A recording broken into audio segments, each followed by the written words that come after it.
بسم اللہ الرحمن الرحیم الحمد للہ رب العالمین والصلاة والسلام علی سید المرسلین اما بعد فاعوذ باللہ من الشیطان الرجیم بسم اللہ الرحمن الرحیم۔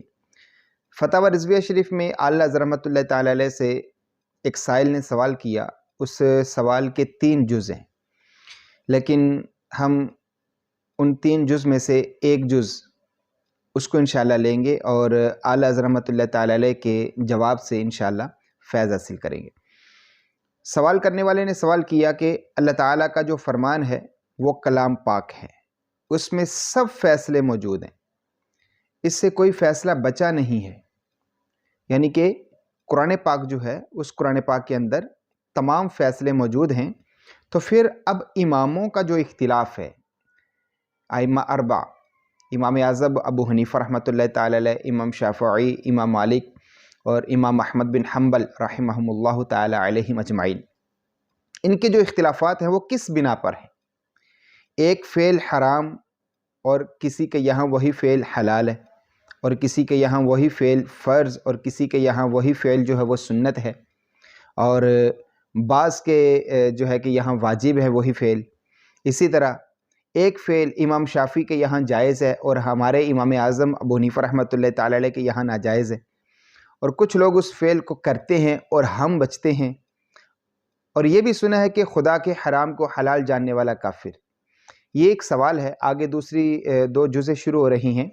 تو یہ سوال بڑا اہم ہے کہ جب قرآن پاک کے اندر تمام فیصلے موجود ہیں تو پھر یہ جو ہے ائمہ اربع، ان کا آپس میں اختلاف کیوں ہے؟ تو اس کا جواب دیتے ہوئے اعلیٰ حضرت رحمۃ اللہ تعالی علیہ فرماتے ہیں کہ قرآن عظیم میں بے شک سب کچھ موجود ہے، مگر اسے کوئی نہ سمجھ سکتا اگر حدیث اس کی شرح نہ فرماتی۔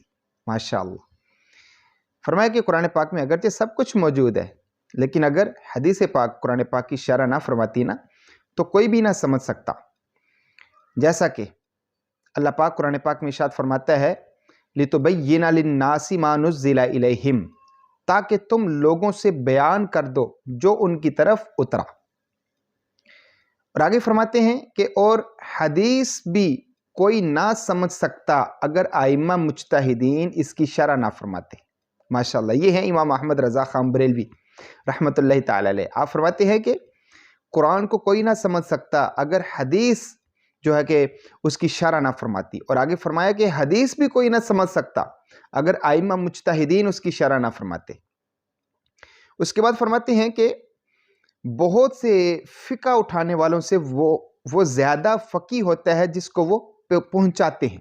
اسی طرح فرمایا کہ پیارے آقا صلی اللہ تعالی علیہ وآلہ وسلم نے کہ بہت سے لوگ جن تک بات پہنچائی جاتی وہ سننے والے سے زیادہ اس کو یاد رکھنے والے ہوتے ہیں۔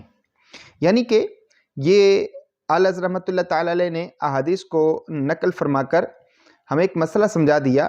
فرماتے ہیں کہ اس تفقہ فی الدین میں اختلاف مراتب باعث اختلاف ہوا، اور ادھر مصلحت الہیہ احادیث مختلف آئیں۔ کسی صحابی نے کوئی حدیث سنی اور کسی نے کوئی حدیث سنی، اور وہ بلاد یعنی کہ پورے زمانے میں متفرق ہوئے، کوئی صحابہ کسی دوسری طرف ہجرت فرما گئے، کوئی کسی طرف ہجرت فرما گئے۔ فرمایا ہر ایک نے اپنا علم شائع فرمایا، یہ دوسرا باعث اختلاف ہوا، یعنی کہ اگر ایک نے جو سنا انہوں نے وہ پہنچایا آگے، تو دوسرے صحابی نے جو سنا تھا انہوں نے وہ پہنچایا۔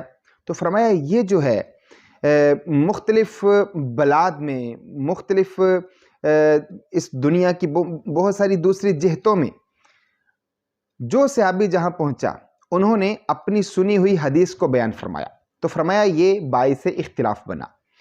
اب اگلی بات جو ہے یہ سمجھ میں آنے والی ہے اور بڑی ہی کمال بات کی۔ اعلیٰ حضرت رحمۃ اللہ تعالی علیہ فرماتے ہیں کہ عبداللہ بن عمر کا علم امام مالک کو آیا، اور عبداللہ بن عباس کا امام شافعی کو آیا، اور افضل العباد اللہ عبداللہ بن مسعود کا علم ہمارے امام اعظم ابو حنیفہ رحمۃ اللہ تعالی علیہ کو آیا۔ تو حلال کو حرام یا حرام کو حلال جاننا جو کفر کہا گیا ہے وہ ان چیزوں میں ہے جن کا حرام یا حلال ہونا ضروریات دین سے ہے، یا کم از کم نصوص قطعیہ سے ثابت ہو۔ ٹھیک ہے، فرماتے ہیں اجتہادی مسائل میں کسی پر تان بھی جائز نہیں، نہ کہ معاذ اللہ ایسا خیال۔ تو یہ اعلیٰ حضرت رحمۃ اللہ تعالی علیہ نے مختصر سا جواب ارشاد فرمایا، لیکن اس کے اندر جو کہتے ہیں نا جی کہ کوزے کے اندر سمندر کو بند کر دینا، یہ اعلیٰ حضرت رحمۃ اللہ تعالی علیہ نے اس جواب میں ائمہ اربعہ ان کا جو اختلاف ہے اس کی جو بنیادی وجہ ہے وہ ارشاد فرما دی۔ اللہ پاک ہمیں اعلیٰ حضرت رحمۃ اللہ تعالی علیہ کی فکر، اعلیٰ حضرت رحمۃ اللہ تعالی علیہ کی سوچ کو سمجھنے کی توفیق عطا فرمائے۔ السلام علیکم ورحمۃ اللہ وبرکاتہ۔